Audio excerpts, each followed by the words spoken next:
Mga kababayan, another day, another vlog naman po tayo, another chikahan. Magandang araw po sa inyong lahat. Kumusta na po kayo? Kumusta na po ang mga fans at supporters ni Inday Chris na Mahusay, also known as Speaking Koreana. At sa mga nagmamahal kay Sir Paul at sa buong PB team, magandang araw po sa inyong lahat. So, another day, another chikahan, di ba po tayo mga kababayan? So, kakauwi lang po ng nanay, ng babae, galing trabaho.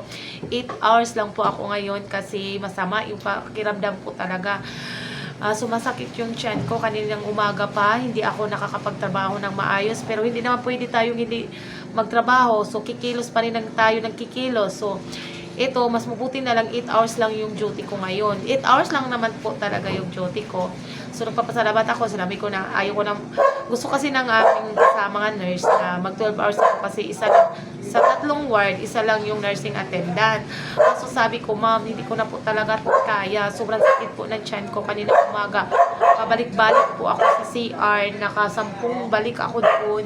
Kaya sabi ko, kailangan ko magpahinga, ma'am. Pero, ito, bago ako magpahinga, magchikahan muna tayong mga kababayan. Kasi merong bagong chismis.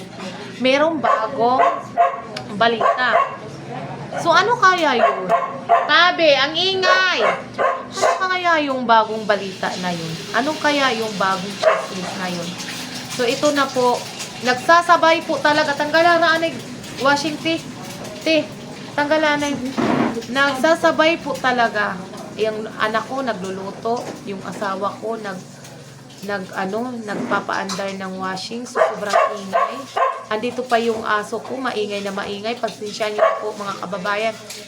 Ito po, ito tuloy na po natin. Meron pong bagong chika. Meron pong bagong good news. Meron pong bagong chismis. Alam niyo po ba mga kababayan kung ano po yun? Alam niyo po ba mga ka-Team Violet kung ano po yung bagong chismis na yon? Ano po yung bagong balita? Ito po ay magiging masaya yung mga Team Violet at lalong-lalo na yung mga Chris Paunatic sa balita na ito. Ano kaya to? Alam niyo mga kababayan, yung fish pond pala, yung pangalawang farmhouse pala ni Sir Paul. Alam niyo po ba mga kababayan kung saan to nakatayo? Saan si Sir Paul nakabili ng lupa? Kasi hindi pa niya sinabi na saan tong lugar na to. Pero alam niyo mga kababayan kung saan to? Kasi, yung isang lugar na yon, yung mga dinaanan ni Sir Paul, alam nyo ba, may pamilyar na pamilyar yung mga puno na nakatanim doon. Alam nyo mga kababayan, alam nyo, kasi ito yung dinaadaanan lagi ni Inday Krishna. Ito yung lupa nila ni Inday Krishna na maraming nakatanim na kakao. Hindi ko naman sinabi, ha?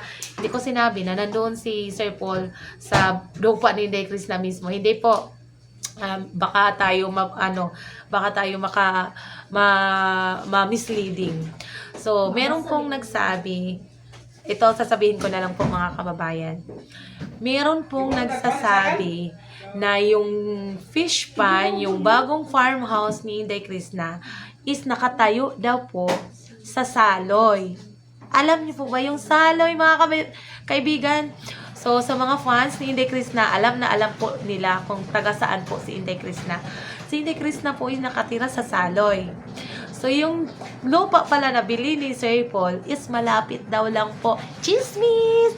Yung bagong nabili ni Sir Paul na lupa is malapit daw po sa lupa ni Inday Krishna. Wag munang kiligin. Wag muna ha. Tigil nyo muna. Kay chismis pa lang to. Hindi pa natin alam ang totoong issue. Basta alam ko, yung dinadaanan talaga ni Sir Paul is kakakawan. So, yung area na po yun, doon sa Saloy, maraming kakao doon. Kasi yung pangunahing hanap buhay ng mga tao doon is kakao. So, yun po. Merong nagsabi na nga taga doon po siya, walking distance lang daw po yung fish pond ni Sir Paul papunta sa bahay ni Inday Krishna. Oo, yun po yung balita mga kababayan. Magaling akong marites. Magaling akong makikchismis. Hindi po, totoo po talaga. Merong nagchika, merong nagsabi, taga doon daw po siya. At sinabi, walking distance lang po. Baka pa makikita doon sa farmhouse ni Inday Krishna yung lugar ni Sir Paul kung saan nakatayo yung fish pan po niya. Kasi nasa tuktok si Inday Chris na. Di ba nasa tuktok? Tapos yung nila, palusok. Yun po yung lupa na nabili ni Sir Paul. Pero yung, walang sinabi ni Sir Paul, malapit lang siya kay Chris na. Bakit? Bakit kaya doon pinili ni Sir Paul na bumili ng lupa? Bakit doon malapit kay Day Chris? Ano po ba yung tinatago nila na hindi natin alam? Mga chismosang marites, abang-abang po mga kababayan, yung susunod na kabanata ng kwento natin. So yun po, abang-abang kayo mga mamis, mga titas, mga Chris Paunatics, mga ka-Team Violet. Bakit? At sinabi pa ni Sir Paul, meron siyang gustong na tao na papapuntahin doon sa area na yon. Sino kaya yun? Sino kaya yung gusto ni Sir Paul? Ang dami niya namang mga bisita. Ang dami naman yung mga tao na gusto talaga na makasama si Sir Paul. Alam natin na sa mga taong to, maraming gustong-gusto talaga na makasama si Sir Paul. Pero meron siyang merong isa talaga na pinaka gustong-gusto niya na papapuntahin doon. So, hulaan nyo kung sino. Manghula muna tayo. Huwag muna tayong atat. Huwag muna nating pangunahan yung desisyon ni Sir Paul kung sino po 'yon. Basta kiligin na lang kayo at isipin niyo na lang na kung tatawagin ko po siya doon sa baba, maririnig niya charot lang pa. Opo, yan po yung bagong chika, mga kababayan. Baka ito po yung isang paraan.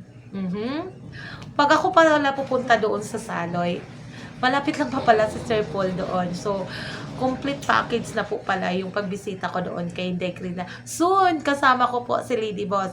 Alam niyo po mga kababayan, ito po yung sinabi ko sa aking live kahapon ba yun sa kanaan? Yung tatlong magkakapatid na sinabi ko, yung Honey, My Love, So Sweet, yan po si Sweet, yan po yung nagbi-business, nagtitinda-tinda, kasi hindi niya pinusid yung pagka-teacher niya. So, nagtitinda-tinda siya doon sa Manila. Alam niyo po yung pangalan ng kapatid ko po, mga kababayan? Siya po si Lady Boss. So, shout out po sa kapatid ko.